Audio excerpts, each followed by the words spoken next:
Hi, good morning. It's Nate's Neighborhood, Nye County's #1 real estate program. I'm John Kohler. Clever math. Clever math. Yeah, I like clever math. John Kohler. I'm a celebrity.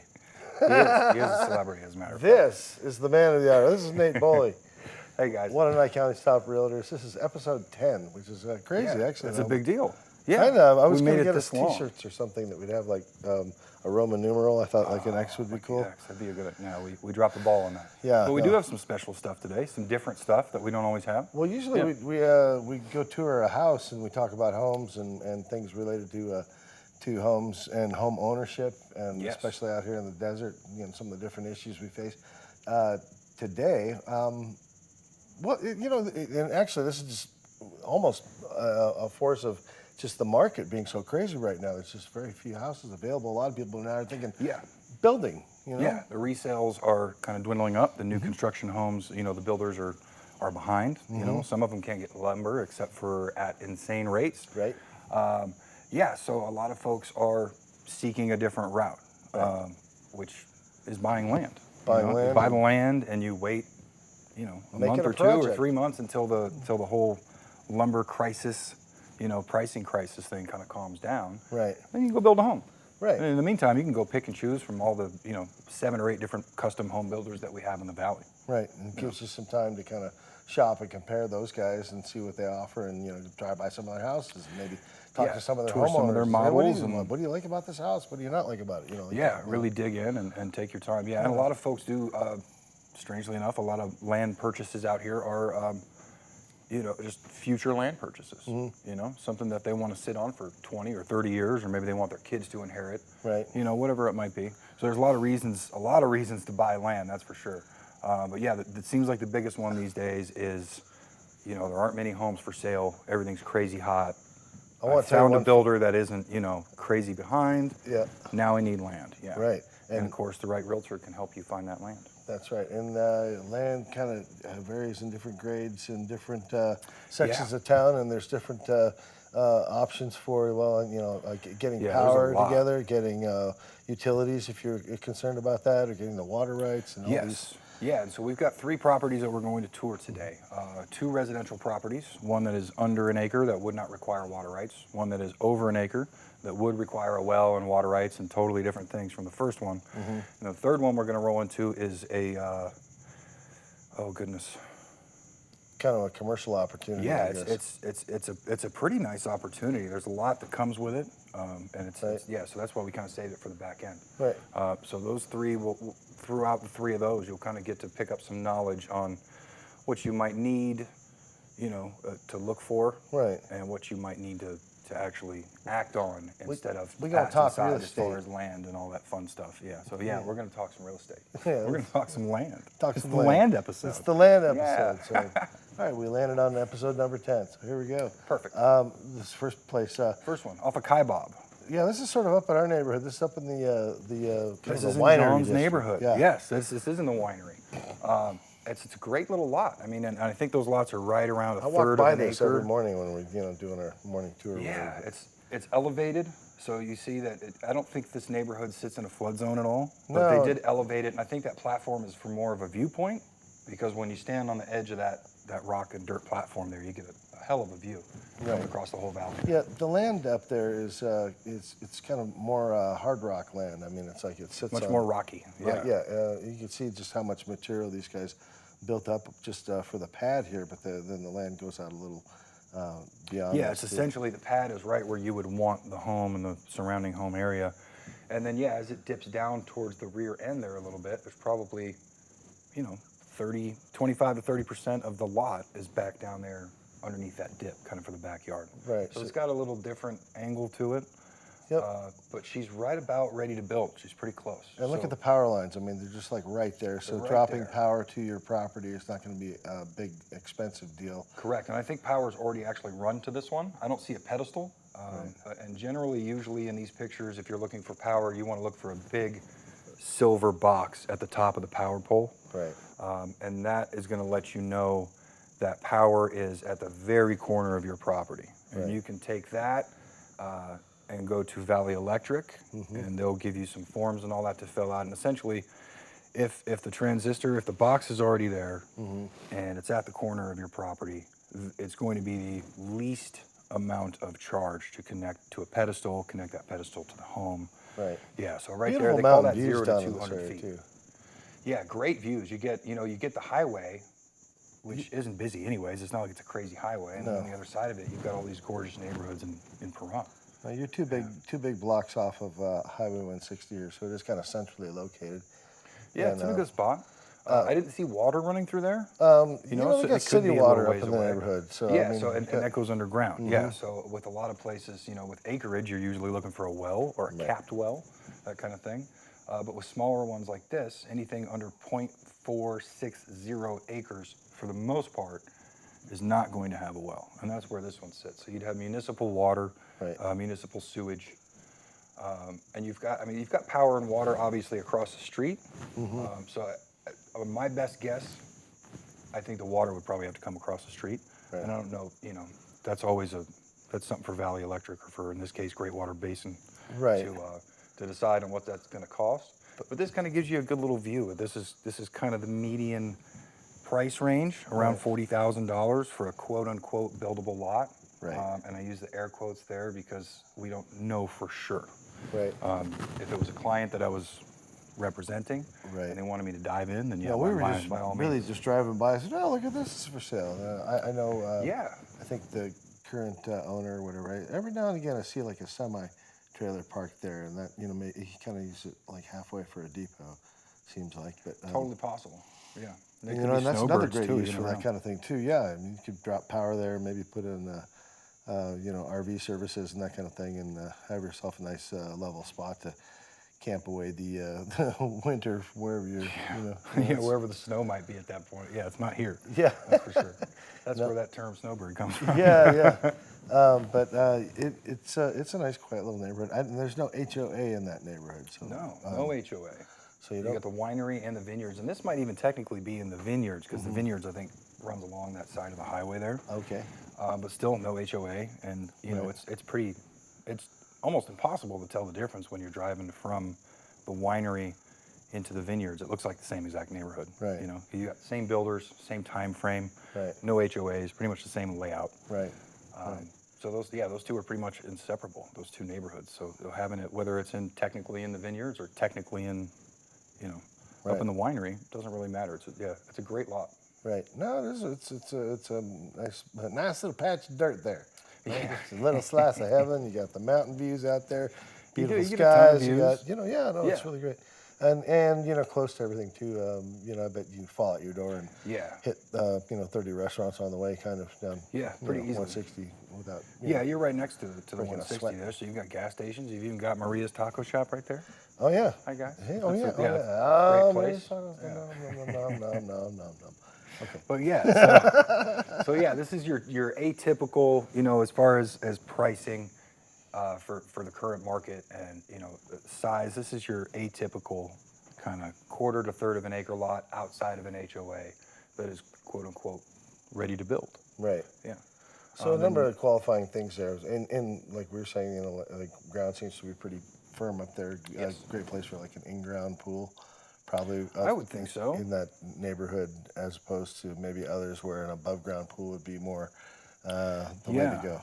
Yeah, and you do have, I'm glad you bring that up, because there are neighborhoods where, they won't allow you to drop a well, but you're sitting on an acre, which is kind of strange. So a lot of those folks kind of up in the Rainbow, Peggy area here in Pahrump, they kind of know what I'm talking about. Those folks are all on acreage, but they all have municipal water. And essentially it's because, from what I understand, a long time ago, that was all farmland. And they don't trust dipping through all of that nastiness, drilling through all of it. You know what I mean? Yeah, so those folks get municipal water. Them cow patties still a little fresh out there in the field. Apparently, High nitrate content, Exactly. Not necessarily the most healthy drink of water you're going to have. All right. So, but the second lot, the Money Street lot. So that has a little bit more to offer, I guess, to say as far as size. It's a little more pricey at $50,000. Did I sound like an expert there? I was just going for that vibe. I wasn't sure if I hit that. I think you did. Okay, all right, good. Yeah, we'll find out. Okay. I'm waiting for the hate mail to come. The second lot you were saying, I'm sorry. The second lot, yeah, the money lot. If we can start pushing through some of the Are we going to get to that one? Or do you want to come back on the break with that? We'll just start with it. Yeah, we'll start with it. We got some time here. So this one's over an acre, 1.14 acres. And in this situation, you're not going to get city water. You're not going to get city sewage. You're going to have to drop a well. You're going to have to pay for water rights. You're going to have to buy a septic system. You know, the beauty of that whole system, I would say, is that you're never going to have a water bill. Right. Which is amazing. Yeah. Other than that, it's a painful step. You know, you got, and I could be misquoting here, but I think a well and septic tank package is going for between 14 to 16,000 right now, locally. And then your water rights, if you're lucky, you can get the 2 ground feet required for about 10 grand. Okay. So you know, you're really looking at 25. Yeah, you're looking at roughly about 25 grand. Just to get the water. Right. Yeah, and that's not even the power. And granted, the power in a lot of situations, like with the money lot. Well, let's look at it again. I'm trying to see, is that a power? Yeah, okay. It does. Yeah, you can see that big shiny pole down there at the other end of the lot. So that does have power right there. So it's a monster lot. It's like charge. A 2 acre lot. How big is this it's lot? 1.14. It has a huge feel to it, but there is a separate vacant lot next to it, and they're not necessarily marked, so yeah, you can almost just look right past it. Okay. This is a corner. It's a corner lot, paved on both sides. This is technically in my neighborhood. This is only about a quarter mile from my house. This is actually Nate's neighborhood. It's literally Nate's neighborhood, yeah. But yeah, and these are mostly custom homes. You can look off to the left, off to the right, even down in the distance there. Those are all custom homes that are built out in this area. Big skies in Nye County. Looks good out here on a cloudy day. Yeah, it actually does. Yeah. And then you're not getting beat down by the sun either. No, that's good. a big plus. Yeah. Well, yeah, in this place, you know, I agree, huh? So yeah, in these 2 lots, you've got totally different things that are required to set up your water, your power, both going to be very similar. It's really just about finding what you need as far as, you know, do you want to be in a little area where you don't have much yard to take care of? Do you have maybe a bunch of kids running around? And you have, you know, dogs that want room to run, that kind of thing? Then maybe you're looking at acreage. So your own life necessities will push you towards whichever lot you're supposed to have. Right. Yeah. I do like. It was more fun than I thought it was going to be looking at land. Yeah. Coming back on the other side, we've got a commercial lot, commercial opportunities, and we can talk about that place and what it could be. I don't know. It was just dripping. Could be a ton of things, yeah, but it was fun to look at. That's for sure, and a great spot too. All right, so dream a dream. Come on back with us to Nate's Neighborhood. We'll see you on the other side of the commercial break.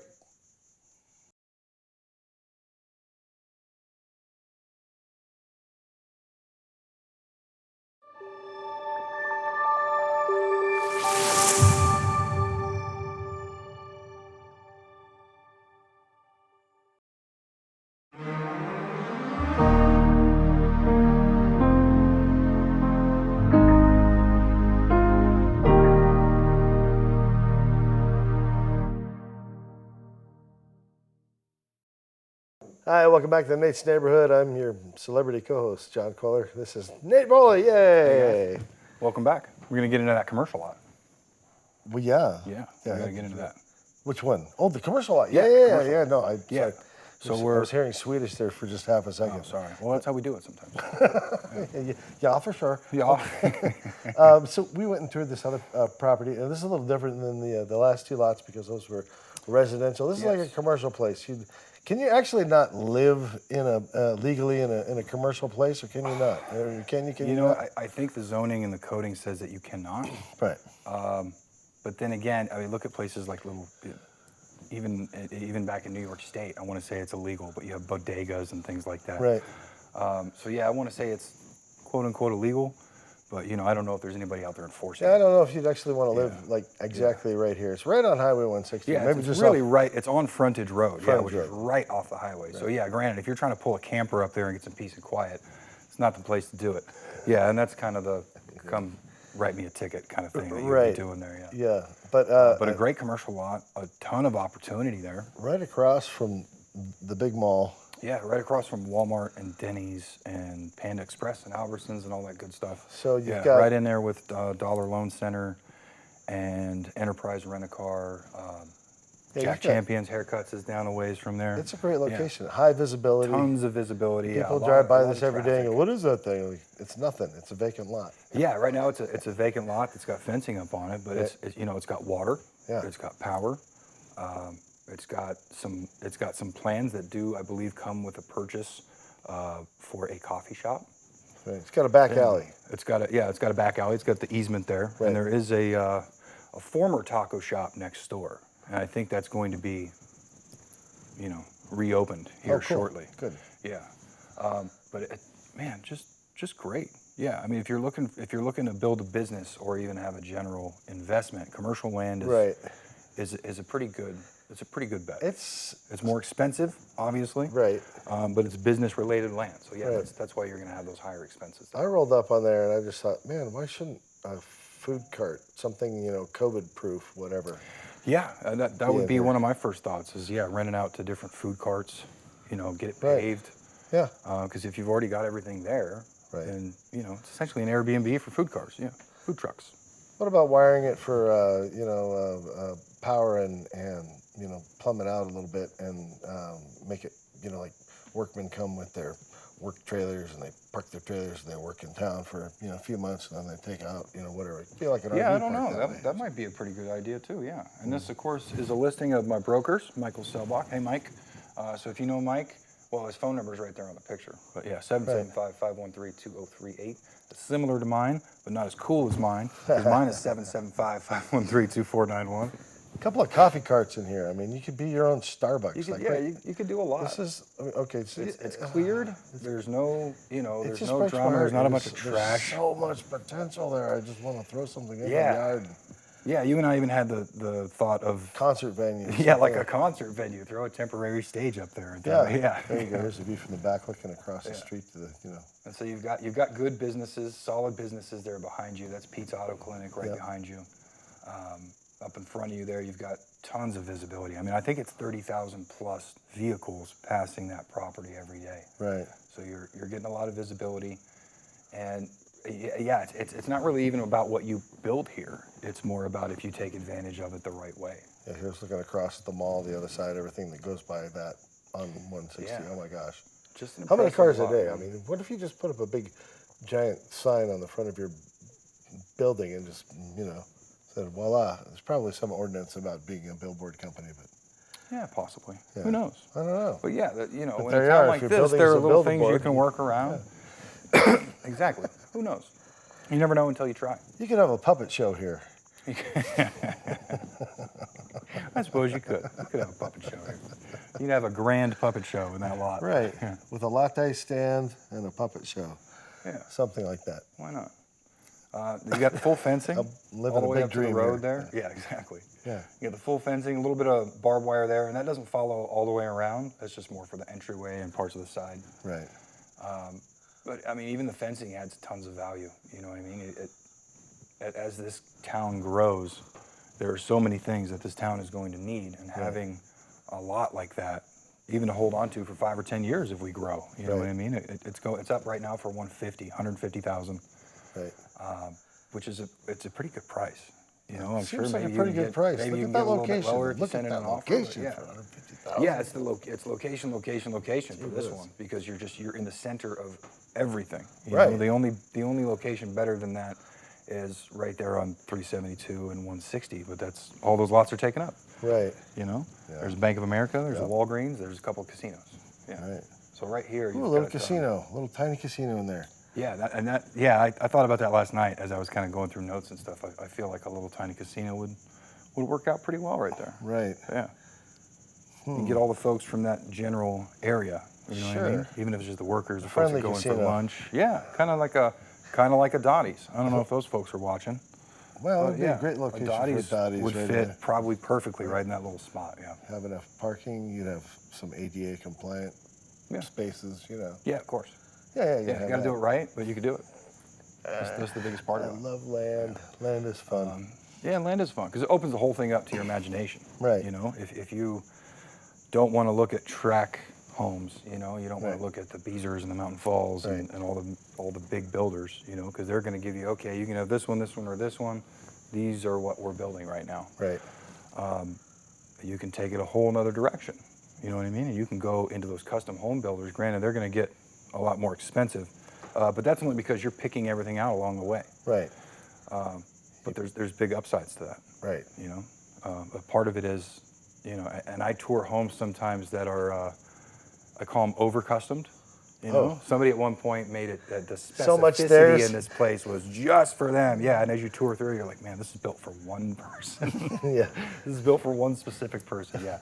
So sometimes those are the ones that go a little lower because they got to get rehab and that sort of thing. But as long as you don't go crazy, you know what I mean? Yeah. The thought of a kill room comes to mind. I don't know. Yeah, there you go. A kill room might kill your deal. Yeah, think of it. I don't know any contractors that build kill rooms, so don't call me about that. Well, it's episode 10. I'm just shooting for the moon here, baby. Yeah. Hey, why not? Okay. I do love the land, though. Okay, so now I was supposed to ask you about the water rights because you mentioned that water earlier. rights thing. Yeah. So you've got. So with the second lot that we had there, the money lot, you would have to have water rights for that one. If that lot had what is called a capped well on it, which is when you walk the lot, you really see in the back left or back right corner of it for the most part, you'll see a little red tube that comes out of the ground about 1.5 feet, maybe 2 feet at the most. And that's what's called a capped well. So at some point, somebody relinquished water rights for that property, paid a driller to go down and drill into the aquifer underneath us. And that's a plus if you're buying that lot, because then you do not have to pay for water rights. Those water rights have already been relinquished and they carry with the property, so to speak. Yeah. So you find a place that has a capped well, you just saved yourself at least $10,000 on water rights. Right. Yeah. On this commercial lot we were just looking at, what is that just? That's hooked up to municipal. Okay. Yeah. So those are already there, as far as I know. I know power's running directly into it, and I want to say water, if it's not already there, it's obviously at the taco shop next door. Right. So it's probably running underneath the property right now. Right. Yeah. Whew. Yeah. And so that one's ready to rock. Yeah. For 150, you're ready to go. You just need to, you know, take your perk test to get your soil samples, make sure you got the right builder, whatever it might be. Right. How do you find the right builder? We were talking about right builder. How do you find a good builder? What's your? You know, it's really more about. You know, online reviews will help you a lot. Right. But go to Yelp, you know, for anybody that spends, for anybody that spends enough time online, you'll start to see just the negativity and the mob mentality and all that. So I wouldn't say, you know, they're an important part of it, but they're not the whole thing. Right. You know what I mean? Because a lot of times the only people that go online to give you a review are the people that are pissed off at you for one reason or another, which may not even be a reasonable reason. Mm-hmm. Think about that one, yeah. Right. I believe that the biggest way to figure out if a builder is the right one for you is to meet them in person, honestly. Just like walking into a home and getting that feeling for the first time. When you walk into a builder's office and they reach out to shake your hand and they introduce themselves, you're going to feel it. You know, this guy, I like this guy, I like this office, I like the designs, or oh, this guy's greasy and he's trying to sell me and upsell me on all this crazy stuff. Yeah, you'll figure it out within 2 or 3 minutes for the most part. So it does, you know, legwork, but it's worth it. Right. Yeah. And we've got, you know, like I said, 7 or 8 custom builders out here. They all do very good work. You know, some of them I rate a little higher than others. And I personally, I don't really go into it because if I give out my opinion on one builder over another, I don't want it to. Right. I don't want to mess with anybody's business. Yeah. Right. So, and that's why I would say, even for folks listening right now and watching right now, maybe speak to at least 3 builders. You know. Yeah. Speak to at least 2 or 3 before you really press forward, because the one that you want to use is the one that's generally going to tell you the things that you don't want to hear as well as the things that you do want to hear. Because a good builder is going to tell you those things you don't want to hear are things you have to hear.